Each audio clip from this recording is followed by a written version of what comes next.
Hello everyone, welcome to future site. ये vision IAS की 2023 की जो टेस्ट सीरीज है, ये टेस्ट 2 है।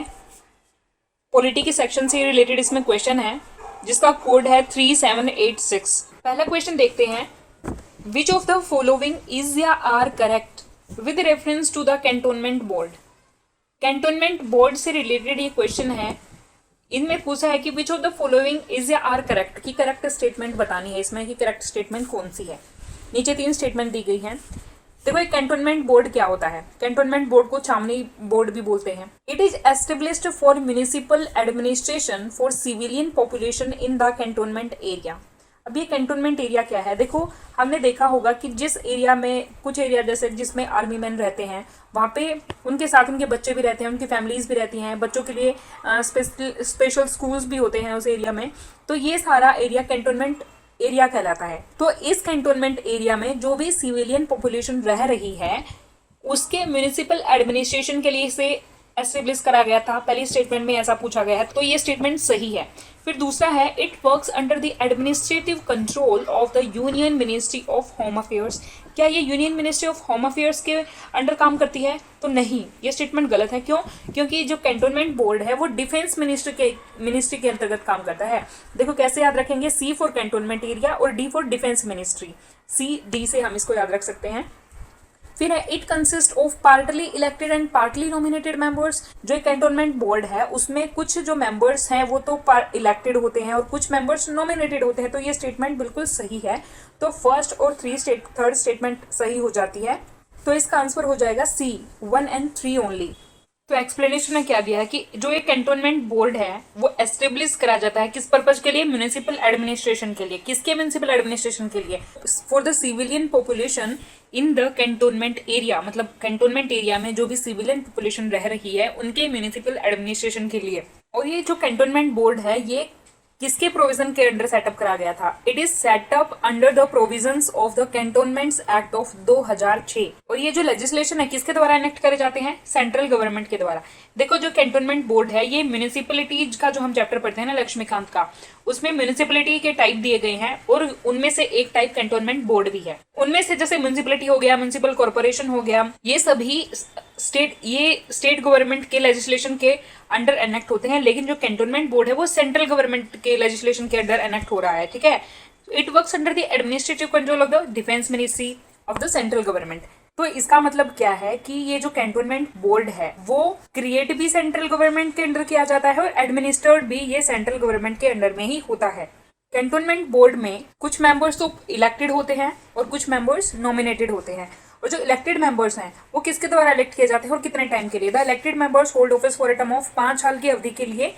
लेकिन जो नॉमिनेटेड मेंबर है वो एक्स ऑफिशियो मेंबर्स होते हैं जो जब तक उस पद पर रहेंगे तब तक as a member of cantonment board भी वो पद धारण करते रहेंगे। द मिलिट्री ऑफिसर कमांडिंग, एक मिलिट्री ऑफिसर भी होगा जो कि स्टेशन को कमांड करेगा, वो इसका एक्स ऑफिशियो प्रेसिडेंट होगा। इसके साथ ही वाइस प्रेसिडेंट भी होगा बोर्ड का, who is elected by the elected members from amongst themselves।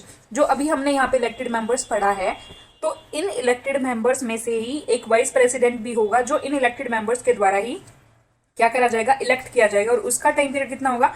5 years. तो 5 ईयर्स हमने किसका पढ़ा? इलेक्टेड मेंबर्स का भी और इसका भी, वाइस प्रेसिडेंट का भी। देखो कैंटोनमेंट बोर्ड है पूरा। सी से देखो कितने सारे हैं। C for civilian population, C for central government, C for cantonment act of 2006 और डी फॉर डिफेंस मिनिस्ट्री। तो इसमें हमने देखा कि प्रेसिडेंट भी होते हैं, वाइस प्रेसिडेंट भी और मेंबर्स भी होते हैं जो पार्टली इलेक्टेड है और पार्टली नॉमिनेटेड है। जो नॉमिनेटेड है वो एक्स ऑफिशियो होते हैं, जो इलेक्टेड हैं वो 5 साल तक के लिए इलेक्ट किए जाएंगे और ये इलेक्टेड मेंबर्स ही किसको इलेक्ट करेंगे? वाइस प्रेसिडेंट को। कितने साल के लिए? 5 ईयर्स के लिए, इलेक्टेड बाय इलेक्टेड मेंबर्स। फिर है एक्स ऑफिशियो मेंबर। प्रेसिडेंट जो है वो कौन होगा? President ex officio military officer होगा, जो ऑफिसर कमांडिंग द स्टेशन। तो जो मिलिट्री ऑफिसर स्टेशन को कमांड कर रहा है वही एक्स ऑफिशियो प्रेसिडेंट भी होगा। तो ये पूरा कैंटोनमेंट बोर्ड के बारे में था। दूसरा question, consider the following statements regarding Ramanujan prize in the field of mathematics. देखो, हमें पता है कि जो रामानुजन है वो मैथमेटिक्स की फील्ड से रिलेटेड है, वो एक मैथमेटिशियन रहे हैं। तो उन्हीं की मेमोरी में एक प्राइज दिया जाता है, रामानुजन प्राइज। तो इससे रिलेटेड स्टेटमेंट दी गई हैं।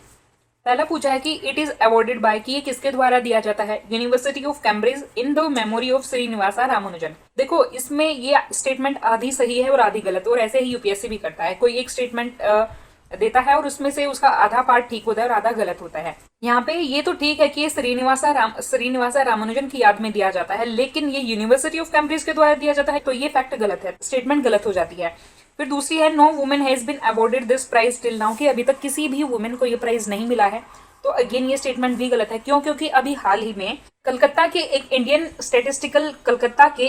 स्टैटिस्टिकल इंस्टीट्यूट की एक मैथमेटिशियन है प्रोफेसर नैना गुप्ता, तो उनको अभी हाल ही में ये पुरस्कार दिया गया है 2021 का, तो ये स्टेटमेंट गलत है। फिर है the prize is awarded to a researcher from a developing country, कि जो ये प्राइज दिया जाता है वो रिसर्चर को, कौन से रिसर्चर को, जो मैथमेटिक्स में रिसर्च करते हैं, किन देशों से, डेवलपिंग कंट्रीज से, विकासशील देशों से, तो ये स्टेटमेंट सही है। तो रामानुजन प्राइज जिसकी शुरुआत 2005 से हुई थी, 2005 से इस पुरस्कार को शुरू करा गया था, और इससे रिलेटेड एक और बात की, ये उन रिसर्चर को दिया जाता है जो 45 साल से कम की उम्र के होते हैं, मतलब यंग मैथमेटिशियंस को दिया जाता है। तो इसका सही आंसर हो जाएगा, तो इसका बी सही आंसर है, 3 ओनली, सिर्फ तीसरी स्टेटमेंट सही है। हाल ही में प्रोफेसर नैना गुप्ता जो कि एक मैथमेटिशियन है, कहाँ पे, इंडियन स्टैटिस्टिकल इंस्टीट्यूट इन कोलकाता, कोलकाता के इंडियन स्टैटिस्टिकल इंस्टीट्यूट में उन्हें 2021 के लिए रामानुजन प्राइज दिया गया फॉर यंग मैथमेटिशियन के लिए। क्यों? देखो ये 2005 में इस प्राइज को शुरू करा गया था, और इसको अब किन रिसर्चर को दिया जाता है जिनकी उम्र जो है वो 45 साल से कम है, less than 45 years of age, मतलब क्या कि यंग मैथमेटिशियन को ये दिया जाता है। प्रोफेसर नैना गुप्ता जो है वो 4th इंडियन है जिन्होंने ये जो प्राइज है वो प्राप्त करा है। उससे पहले रीता ब्राता मुंशी को 2018 में, अमलेंदु कृष्णा को 2015 में, सुजाता रामदोरई को 2006 में ये पुरस्कार प्राप्त हो चुका है। और प्रोफेसर नैना गुप्ता को किस फील्ड में, मतलब किन कार्यों के लिए इसे दिया गया है, तो उन्होंने आउटस्टैंडिंग काम करा कहाँ पे, किस एरिया में, एल्जेब्रिक ज्योमेट्री में और कम्यूटेटिव एल्जेब्रा में। अबाउट द प्राइज 2005 से शुरू करा गया, किसकी मेमोरी में, श्रीनिवासा रामानुजन की मेमोरी में। क्यों दिया जाता है? To promote the young talents in the field of mathematics, mathematics की फील्ड में यंग टैलेंट्स को प्रमोट करने के लिए, फ्रॉम डेवलपिंग कंट्रीज, भारत जैसे विकासशील देशों में। एनुअली इस अवार्ड को दिया जाता है to a researcher less than 45 years of age. ठीक है।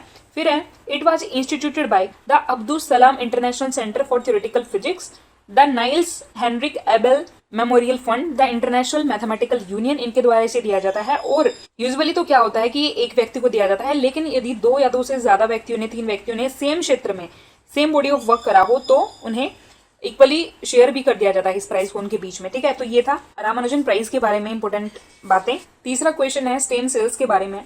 With reference to stem cells which of the following statements is या आर करेक्ट, कौन सी स्टेटमेंट इनमें से करेक्ट है? पहला है stem cells can not be made in laboratories, कि स्टेम सेल्स को लेबोरेटरीज में नहीं बनाया जा सकता। देखो ये स्टेटमेंट गलत है। क्यों? क्योंकि स्टेम सेल्स 3 टाइप की होती हैं, जैसे एम्ब्रियोनिक स्टेम सेल्स हो गई, एडल्ट स्टेम सेल्स हो गई, और इंड्यूस्ड प्लूरिपोटेंट स्टेम सेल्स भी हमने पढ़ा है। तो जो ये इंड्यूस्ड प्लूरिपोटेंट स्टेम सेल्स हैं, ये जो है साइंटिस्ट के द्वारा लेबोरेटरीज में ही बनाई जाती हैं, तो इसलिए ये स्टेटमेंट गलत हो जाएगी। फिर transplantation of stem cells can cure HIV AIDS, तो ये स्टेटमेंट सही है, और इसी की वजह से ये स्टेम सेल जो है वो न्यूज में है। हाल ही में यूएस के एक पेशेंट का HIV उन्हें था और उनको स्टेम सेल्स के ट्रांसप्लांटेशन के द्वारा उन्हें ठीक करा गया, तो इसलिए ये स्टेटमेंट सही है। फिर है stem cells can be derived from mammals only, क्या इन्हें सिर्फ और सिर्फ मैमल्स से ही डेराइव करा जा सकता है? तो नहीं, ये स्टेटमेंट भी गलत हो जाती है। क्यों? मैमल्स के अलावा इन्हें इंसेक्ट से, प्लांट से, इनसे भी डेराइव करा जा सकता है, तो हमारा आंसर हो जाएगा B, 2 ओनली।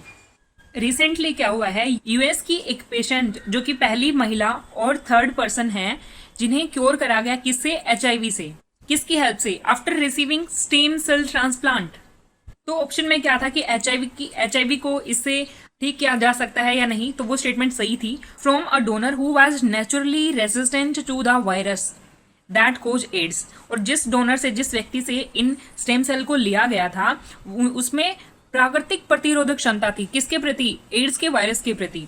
तो HIV एक वायरस है जो कि बॉडी के इम्यून सिस्टम पर अटैक करता है। अगर HIV को ट्रीट नहीं करा गया तो इससे एड्स हो सकते हैं। स्टेम सेल्स वो स्पेशल सेल्स होती हैं जो डिफरेंट टाइप की सेल्स में डेवलप हो सकती हैं, जैसे कि मसल सेल्स, ब्लड सेल्स और ब्रेन सेल्स।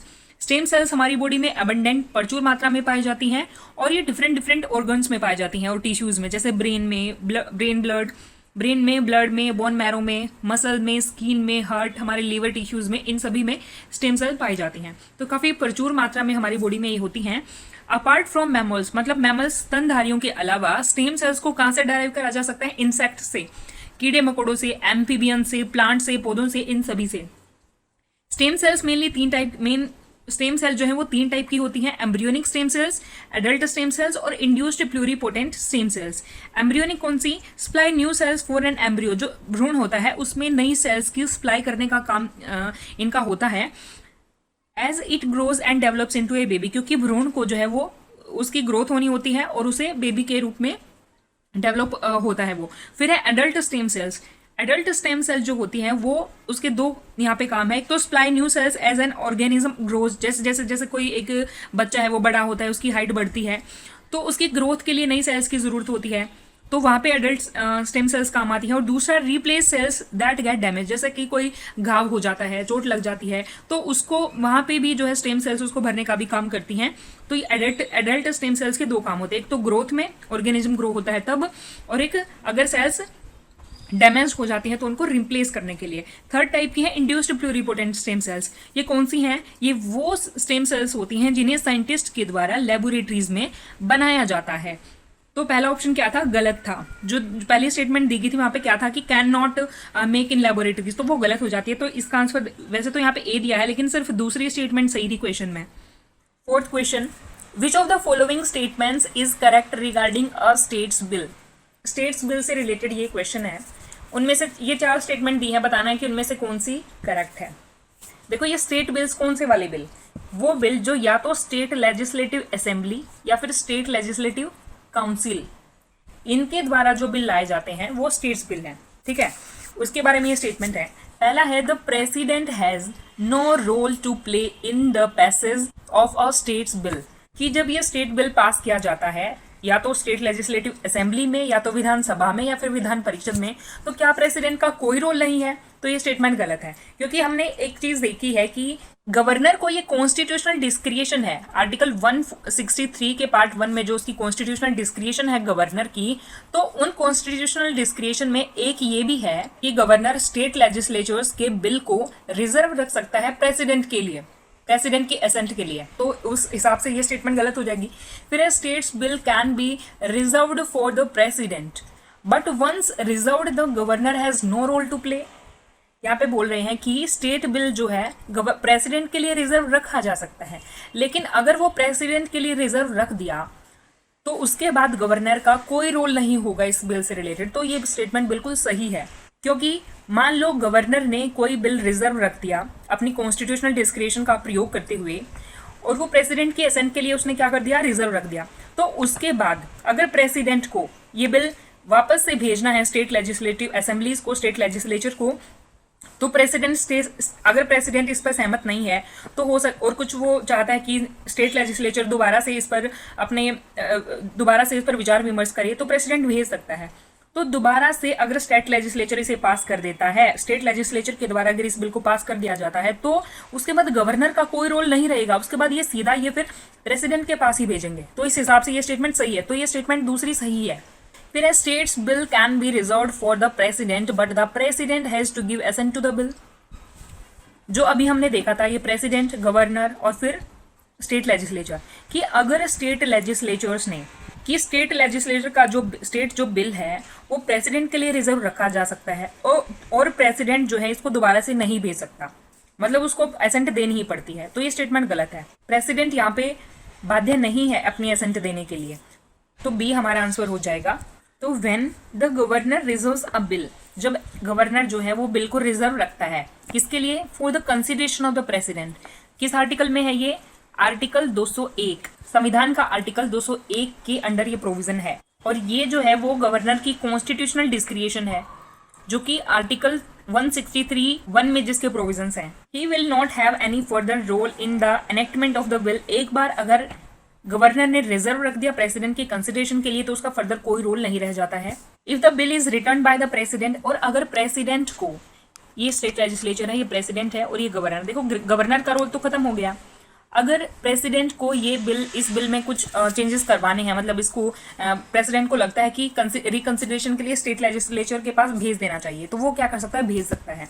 और अगर बिल को रिटर्न किया जाता है प्रेसिडेंट के द्वारा for the reconsideration of the house और houses and is passed again, और दोबारा से इस हाउस के द्वारा बिल को पास कर दिया जाता है, तो उसके बाद क्या होगा, the bill must be presented again for the presidential assent only, तो सिर्फ प्रेसिडेंट को ही दोबारा भेजा जाएगा, गवर्नर का रोल तो काफी पहले खत्म हो चुका। However, the president is not obliged to give assent to the bill, और इस केस में इन्होंने दोबारा भेजा है, तो यहाँ पे जो प्रेसिडेंट है वो बाध्यकारी नहीं है इस पर अपनी एसेंट देने के लिए। जबकि हमने पार्लियामेंट के केस में क्या देखा था कि पार्लियामेंट के केस में अगर दोबारा से बिल को भेजा जाता है तो प्रेसिडेंट जो है वो बाध्य होता है अपनी एसेंट देने के लिए, लेकिन स्टेट लेजिस्लेचर के केस में ऐसा नहीं है। If the president gives his assent to the bill, और अगर प्रेसिडेंट को कोई आपत्ति नहीं है और अगर वो अपनी एसेंट दे देते हैं तो वो बिल क्या बन जाता है, एक्ट बन जाता है। तो इसका मतलब क्या हुआ कि गवर्नर की जो है फर्दर एसेंट की कोई आवश्यकता नहीं है इस केस में। फिफ्थ क्वेश्चन में क्या पूछा है, consider the following statements, 3 statement दी हैं, बताना है which of the statements given above is या आर नॉट करेक्ट। तो हम स्टार मार्क कर लेते हैं, क्यों, क्योंकि नॉट करेक्ट पूछा है इन्होंने। पहली स्टेटमेंट है adjournment motion can be introduced in Lok Sabha only. जो ये एडजॉर्नमेंट मोशन है, क्या ये सिर्फ और सिर्फ लोकसभा में ही इंट्रोड्यूस हो सकती है, ये स्टेटमेंट सही है। फिर है नो कॉन्फिडेंस मोशन, जो ये सारे मोशन से रिलेटेड ये क्वेश्चन है, यहाँ पे adjournment motion, no confidence motion, censure motion. तो no confidence motion can be moved against an individual minister और the entire council of minister. कि जो नो कॉन्फिडेंस मोशन है, या तो इंडिविजुअल मिनिस्टर के खिलाफ भी, या फिर पूरी की पूरी काउंसिल ऑफ मिनिस्टर, मतलब दोनों के खिलाफ, अलग से इंडिविजुअल मिनिस्टर के खिलाफ भी और कॉम के खिलाफ भी, मतलब कॉम मतलब COM, काउंसिल ऑफ मिनिस्टर। तो ये स्टेटमेंट गलत हो जाती है, क्यों, क्योंकि ये सेंसर मोशन के बारे, ये स्टेटमेंट जो है सेंसर मोशन के बारे में सही है, लेकिन नो कॉन्फिडेंस मोशन सिर्फ और सिर्फ पूरी की पूरी काउंसिल ऑफ मिनिस्टर के खिलाफ लाया जा सकता है। Censure motion can be moved against the entire council of minister only, तो ये स्टेटमेंट गलत है। ये ऊपर वाली स्टेटमेंट इससे रिलेटेड सही है, सेंसर मोशन से। तो आंसर क्या हो जाएगा, दूसरी तीसरी दोनों स्टेटमेंट गलत है, तो इसका सही आंसर है, नॉट करेक्ट पूछा है तो B, 2 and 3 ओनली। तो adjournment motion can be introduced in Lok Sabha only, no confidence motion can be moved against the entire council of minister. जो सेंसर मोशन है वो इंडिविजुअल मिनिस्टर के खिलाफ भी और एंटायर काउंसिल ऑफ मिनिस्टर के खिलाफ भी लाया जा सकता है। 6th क्वेश्चन में क्या पूछा है, who among the following is responsible for the conduct of elections in the parliamentary और असेंबली कॉन्स्टिट्यूएंसी। देखो, जब भी इलेक्शंस होते हैं, जैसे लोकसभा में 5 साल के बाद, 5 साल की जब अवधि खत्म हो जाती है तो उसके लिए इलेक्शन होते हैं, और इसी तरह से जो स्टेट लेजिस्लेचर्स हैं, स्टेट लेजिस्लेटिव असेंबली है, उनके लिए भी इलेक्शंस होते हैं, इतना तो हमें पता है।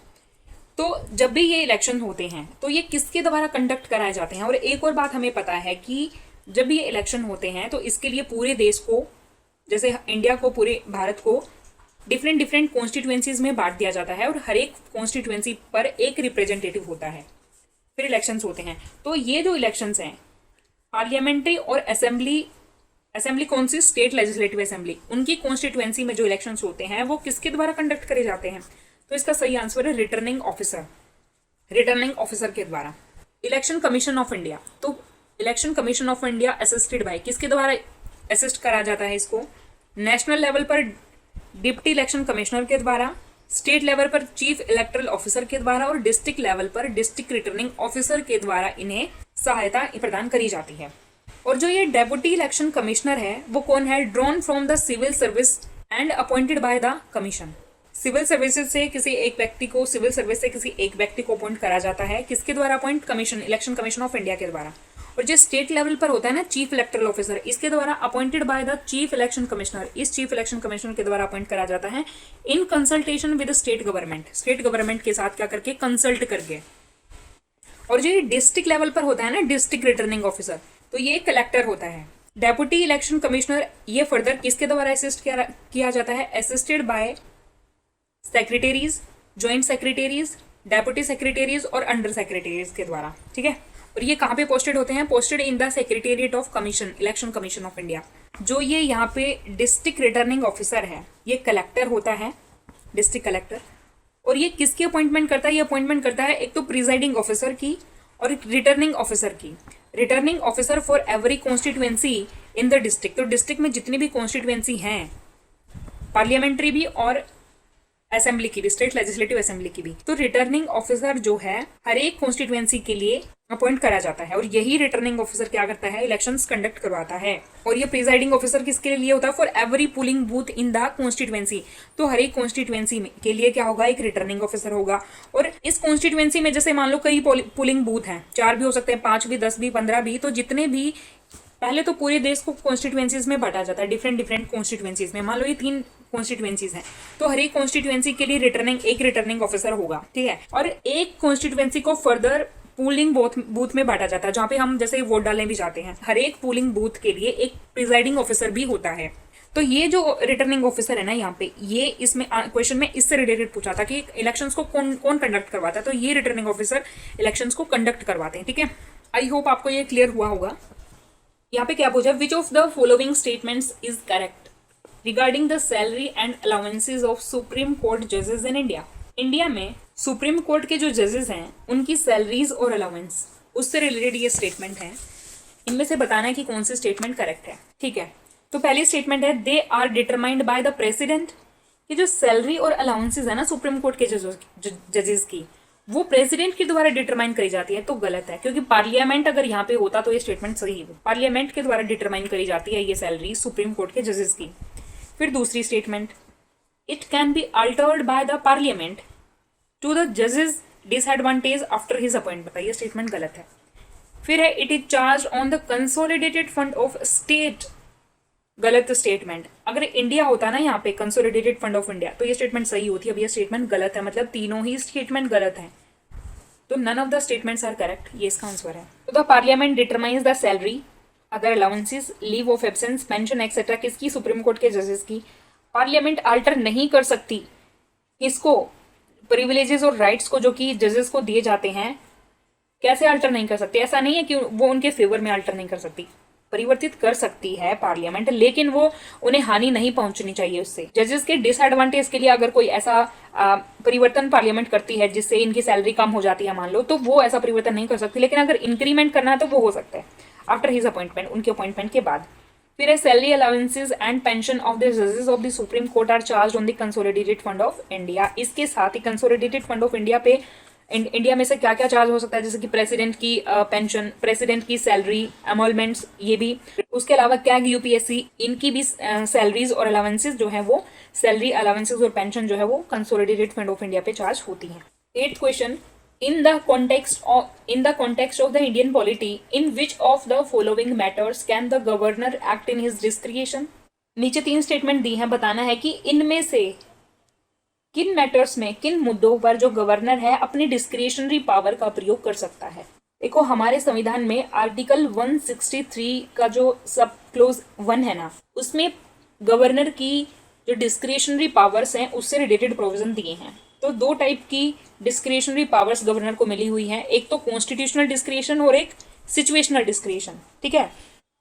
और एक इम्पोर्टेंट बात क्या है कि हमारे जो प्रेसिडेंट हैं उनको कॉन्स्टिट्यूशनल डिस्क्रिशन नहीं मिली हुई, उन्हें सिर्फ और सिर्फ सिचुएशनल डिस्क्रिशन मिली है। तो ये क्वेश्चन उन्हीं डिस्क्रिशनरी पावर से रिलेटेड है। पहला है, submitting a report to the president under article 356 on the failure of constitutional machinery in the state. अगर किसी स्टेट में कॉन्स्टिट्यूशनल मशीनरी खराब हो जाती है, इसका मतलब क्या है कि स्टेट गवर्नमेंट, स्टेट लेजिस्लेचर, इसका मतलब है कि स्टेट गवर्नमेंट जो है वो कॉन्स्टिट्यूशन के हिसाब से काम नहीं कर रही है, कॉन्स्टिट्यूशन की अवहेलना कर रही है। तो उस केस में जो गवर्नर है ना, वो प्रेसिडेंट को ये रिपोर्ट भेज सकता है कि इस राज्य में जो राज्य सरकार है वो कॉन्स्टिट्यूशन के हिसाब से काम नहीं कर रही है और यहाँ पे प्रेसिडेंट रूल लगा देना चाहिए। प्रेसिडेंट रूल कौन से आर्टिकल में, आर्टिकल 356। तो submitting a report to the president under article 356 on the failure of constitutional machinery in the state, तो ये स्टेटमेंट सही है। और जो ये डिस्क्रिएशन है ना, ये एक कॉन्स्टिट्यूशनल डिस्क्रिएशन है। दूसरी स्टेटमेंट है, reserving bills for the consideration of the president under article 201। संविधान के आर्टिकल 201 में इसका प्रोविजन है कि गवर्नर जो है वो प्रेसिडेंट की असेंट के लिए बिल्स को रिजर्व रख सकता है। तो ये एक कॉन्स्टिट्यूशनल डिस्क्रिएशन है और ये स्टेटमेंट सही है। फिर तीसरी स्टेटमेंट है, appointing a chief minister if no single party have secured a majority in the state election. तो मान लो किसी स्टेट में इलेक्शन होते हैं और किसी भी पार्टी ने मेजोरिटी सिक्योर नहीं करी है, बहुमत हासिल नहीं करी है, तो उस सिचुएशन में, उस स्थिति में गवर्नर जो है अपने डिस्क्रिशन से काम कर सकता है और चीफ मिनिस्टर को अपॉइंट कर सकता है। तो ये स्टेटमेंट सही है और ये गवर्नर की सिचुएशनल डिस्क्रिशन में आती है। तो इसका मतलब क्या है कि तीनों ही गवर्नर की डिस्क्रिशनरी पावर्स हैं, तो तीनों ही स्टेटमेंट सही हो जाती हैं। तो इसका आंसर हो जाएगा C 1, 2 एंड 3। हमारे कॉन्स्टिट्यूशन के अनुच्छेद 163 का सब क्लोज 1 जो है वो गवर्नर को अधिकार देता है कि वो अपने डिस्क्रिशन के हिसाब से काम करे सर्टेन मैटर्स, कुछ निश्चित मामलों में। डिस्क्रिशन का मतलब जब गवर्नर काउंसिल ऑफ मिनिस्टर की एडवाइस के बिना काम कर सकता है। कुछ कोर्ट्स की जजमेंट्स के, कोर्ट की कुछ रूलिंग से, कुछ कन्वेंशन से ये गवर्नर की जो डिस्क्रिशनरी पावर्स हैं इनको लिमिट करा गया है और इनमें ये सभी मेन पावर्स हैं। जैसे कि अगर असम के गवर्नर को, असम कौन से शेड्यूल में आता है, जैसे AMTM, असम, मेघालय, त्रिपुरा और मिजोरम, ये 6th शेड्यूल में आते हैं और इसमें असम के गवर्नर को पावर्स दी गई हैं कि वो अपने डिस्क्रिशन के हिसाब से काम कर सकता है। फिर है, अगर किसी गवर्नर को किसी यूनियन टेरिटरी का एडमिनिस्ट्रेटर अपॉइंट करा जाता है तो उस केस में गवर्नर अपने डिस्क्रिशन से काम करता है। ये आर्टिकल 239 के सब क्लोज 2 में है। उसके अलावा आर्टिकल 371 में देखो, आर्टिकल 371, 371A, 371B, इसमें कुछ स्टेट्स को कुछ स्पेशल जो है वो अधिकार मिले हुए हैं, जैसे जिसमें नागालैंड भी आता है, नागालैंड, महाराष्ट्र, ये सभी स्टेट्स उसमें आते हैं। तो उस केस में गवर्नर को, तो आर्टिकल 371 में गवर्नर को उन स्टेट से रिलेटेड कुछ विशेष उत्तरदायित्व सौंपे गए हैं, तो उनको पूरा करने के लिए गवर्नर जो है वो अपने डिस्क्रिशन के हिसाब से काम करता है। आर्टिकल 356 जिसमें प्रेसिडेंट रूल को दिया गया है, तो अगर किसी स्टेट में अगर किसी राज्य की सरकार कॉन्स्टिट्यूशन के हिसाब से काम नहीं कर रही है तो गवर्नर जो है प्रेसिडेंट को रिपोर्ट सबमिट कर सकता है और प्रेसिडेंट रूल लगवाने के लिए कह सकता है। ठीक है, तो ये रिपोर्ट सबमिट करना भी उसकी एक कॉन्स्टिट्यूशनल डिस्क्रिशन है। फिर reservation of bill for the consideration of the president, article 201 में ये है, आर्टिकल 201 में ये है जो कि कॉन्स्टिट्यूशनल डिस्क्रिशन है।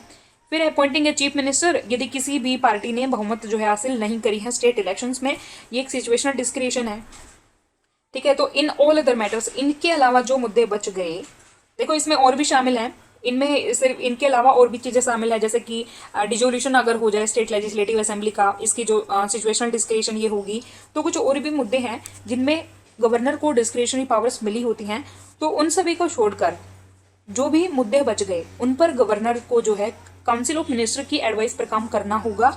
फॉर एग्जाम्पल, अगर गवर्नर जो है स्टेट इलेक्शन कमीशन के मेंबर्स को यदि अपॉइंट करता है तो कैसे अपॉइंट वो करेगा, on advice of the council of ministers. तो आप ये एग्जांपल दे सकते हैं। तो ऊपर वाले एग्जांपल किसके लिए थे, डिस्क्रिशनरी पावर्स के, और ये एग्जांपल किसके हैं, जब गवर्नर को, ये एग्जांपल किसका है, जब गवर्नर को काउंसिल ऑफ मिनिस्टर की एडवाइस पर काम करना होता है। ठीक है, 9th question, with reference to the district planning committee consider the following statements. District planning committee का मतलब क्या है, देखो डिस्ट्रिक्ट प्लानिंग कमेटी किस लिए इसको बनाया जाता है। देखो किसी एक डिस्ट्रिक्ट में पंचायत और म्यूनिसिपैलिटीज ने अपने अपने एरियाज में जो प्लान्स बनाए हैं उनको कंसोलिडेट करने के लिए डिस्ट्रिक्ट प्लानिंग कमेटी गठित करी जाती है। उससे रिलेटेड 3 स्टेटमेंट है। पहला है the 74th amendment act provides for the establishment of DPC, district planning committee. यहाँ पे ये स्टेटमेंट सही है। देखो यहाँ पे 73rd भी दे सकते थे, लेकिन 74th अमेंडमेंट में अंडर आर्टिकल 243 का ZD, आर्टिकल 243 ZD में इसका प्रोविजन है, 73rd में नहीं, तो ये स्टेटमेंट सही है। फिर है all members of the DPC are nominated by the governor of the state. जितने भी मेंबर्स होते हैं ना इस DPC में, डिस्ट्रिक्ट प्लानिंग कमेटी में, वो सभी नॉमिनेट करे जाते हैं गवर्नर के द्वारा, तो ये स्टेटमेंट गलत है। 4/5 members of the district planning committee वो इलेक्ट करे जाते हैं किसके द्वारा, elected members of district panchayat और म्यूनिसिपैलिटी। जो ये यहाँ पे पंचायत और म्यूनिसिपैलिटीज है ना, इनके जो इलेक्टेड मेंबर्स हैं उनके इलेक्टेड मेंबर्स के द्वारा ही DPC के 4/5 मेंबर्स को इलेक्ट करा जाता है। इन्हीं में से ही 4/5 मेंबर्स को इन्हीं मेंबर्स के द्वारा इलेक्ट करा जाता है डिस्ट्रिक्ट प्लानिंग कमेटी के मेंबर्स के रूप में, मतलब सारे के सारे नॉमिनेटेड नहीं है। फिर है it has representation of both rural and urban population of the district. ये रूरल पॉपुलेशन को भी और अर्बन को भी रिप्रेजेंट करता है। ऑब्वियसली ये स्टेटमेंट भी सही है, क्यों, क्योंकि डिस्ट्रिक्ट प्लानिंग कमेटी में पंचायत और म्यूनिसिपलिटीज दोनों के प्लान्स को कंसोलिडेट करा जाता है। तो ऑब्वियसली अगर पंचायत भी हैं तो रूरल पॉपुलेशन को भी ये रिप्रेजेंट करेगा और म्यूनिसिपलिटीज मतलब अर्बन पॉपुलेशन को भी, ठीक है। तो इसका मतलब दूसरी स्टेटमेंट तो गलत है और पहली और थर्ड स्टेटमेंट सही है। तो इसका आंसर हो जाएगा पहली और तीसरी, तो सी इसका सही आंसर है। The 74th Amendment Act, Article 243(d) provides that every state shall constitute at the district level a district planning committee. Every state, हर एक स्टेट को डिस्ट्रिक्ट लेवल पर डिस्ट्रिक्ट प्लानिंग कमेटी गठित करनी होती है। किस लिए? To consolidate the plans prepared by panchayat and municipalities in the district, ठीक है। उसके अलावा इसका क्या काम है? And to prepare a draft development plan और for the district as a whole, और पूरे के पूरे डिस्ट्रिक्ट के लिए एक ड्राफ्ट डेवलपमेंट बनाने का काम, प्रिपेयर करने का काम भी इसका है। तो दो काम हो गए, एक तो क्या कि पंचायत ने और म्यूनिसिपलिटीज ने जो प्लान्स बनाए हैं उनको कंसोलिडेट करना, दूसरा पूरे के पूरे डिस्ट्रिक्ट के लिए ड्राफ्ट डेवलपमेंट प्लान को प्रिपेयर करना, ठीक है। The act lays down that 4/5 of members of a district planning committee should be elected, किसके द्वारा? 4/5 इलेक्ट होंगे by the elected members of the district panchayat and municipalities in the district from amongst themselves, उन्हीं में से। उसके बाद है the representation of these members. ये जो मेंबर्स है ना, यहाँ पे जो इलेक्टेड मेंबर्स ये होंगे, उनकी रिप्रेजेंटेशन कैसे होगी? In the committee should be in proportion to the ratio between the rural and urban population in the district. देखो, रूरल पॉपुलेशन और अर्बन पॉपुलेशन, इनका रेशियो जितना है ना, मान लो इनका रेशियो 5:4 है या फिर 5:3 है, तो ये जो रिप्रेजेंटेटिव होंगे ना, ये जो मेंबर्स सिलेक्ट होंगे, इनका भी कितना इनकी भी रिप्रेजेंटेशन कितनी होनी चाहिए? 5:3 के रेशो में ही होनी चाहिए। मतलब जितने रेशो में पॉपुलेशन है ना, उसी में मेंबर्स का रिप्रेजेंटेशन होना चाहिए, उसी रेशो में। तो ये यहाँ पे दिया है। आई होप आपको ये क्लियर हुआ होगा। 10वां question, with reference to vice president of India which of the following statements is are correct? Vice president of India मतलब भारत के उपराष्ट्रपति से रिलेटेड ये क्वेश्चन है। बताना है कि कौन सी स्टेटमेंट करेक्ट है। दो स्टेटमेंट पूछी गई हैं। पहला है, देखो, वाइस प्रेसिडेंट ऑफ इंडिया का प्रोविजन कहाँ है? हमारे संविधान के आर्टिकल 63 से लेकर 71, ये वाइस प्रेसिडेंट ऑफ इंडिया के बारे में बात करते हैं, ठीक है। तो vice president is elected by the same electoral college as that of the president. तो जिस इलेक्टोरल कॉलेज के द्वारा प्रेसिडेंट को इलेक्ट करा जाता है, क्या उसी के द्वारा वाइस प्रेसिडेंट को भी करा जाता है? ये स्टेटमेंट गलत है। और दूसरा है, a resolution for his removal need to be passed with special majority in both the houses. तो ये स्टेटमेंट गलत है। आंसर क्या हो जाएगा? D, neither 1 nor 2। कोई स्टेटमेंट सही नहीं है। The method of election of vice president कौन से आर्टिकल में है? आर्टिकल 66 में इलेक्शन है वाइस प्रेसिडेंट का, और रिमूवल आर्टिकल 67 में, removal of the vice president of India. तो the method of election of the vice president is similar to the president, लेकिन एक डिफरेंस है। वो क्या है कि members of state legislatures, state legislative assembly और स्टेट लेजिस्लेटिव काउंसिल, इनके मेंबर जो हैं वो पार्ट नहीं है, are not part of the electoral college. किसका? वाइस प्रेसिडेंट के इलेक्शंस का। फिर है, जो वाइस प्रेसिडेंट है वो acts as the ex officio chairman, वो एक्स ऑफिशियो चेयरमैन के रूप में काम करता है राज्यसभा का। और अगर प्रेसिडेंट की सीट वैकेंट होती है, किस रीजन के कारण? Death, resignation, removal by impeachment और अदरवाइज, तो उस केस में जो वाइस प्रेसिडेंट है वो एज ए प्रेसिडेंट भी काम करते हैं। फिर है removal of the vice president of India.